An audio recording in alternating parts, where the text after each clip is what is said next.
अमरावतीतील राजकमल उड्डाणपुलावरून सोमवारी रात्री एक धक्कादायक घटना घडली आहे।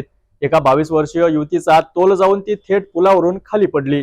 सध्या तिची प्रकृती गंभीर असून अधिक तपशील जाणून घेऊया आमच्या स्पेशल रिपोर्टमध्ये। अमरावती शहरात सोमवारी रात्री एक धक्कादायक घटना घडली। शहरातील राजकमल परिसरातील जुन्या उड्डाणपुलावर फेरफटका मारण्यासाठी गेलेली 22 वर्षीय युवती अचानक पुलावरून खाली कोसळली। मिळालेल्या माहितीनुसार ही युवती जेवण केल्यानंतर फेरफटका मारायला निघाली होती। पुलाच्या कड्यावर बसलेली असताना तिचा तोल गेला आणि ती थेट पुलावरून खाली पडली। घटनेची माहिती मिळताच नागरिकांनी तिला तात्काळ सामान्य रुग्णालयात दाखल केले। राजापेठ पोलिसांनी तातडीने घटनास्थळी धाव घेतली आणि युवतीचा जबाब नोंदवला।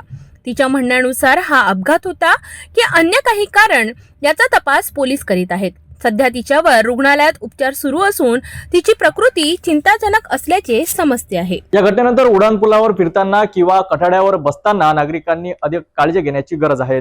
अपघात नेमका कशामुळे झाला याचा तपास राजापेठ पोलीस करीत आहेत। अधिक माहितीसाठी पाहत रहा सिटी न्यूज।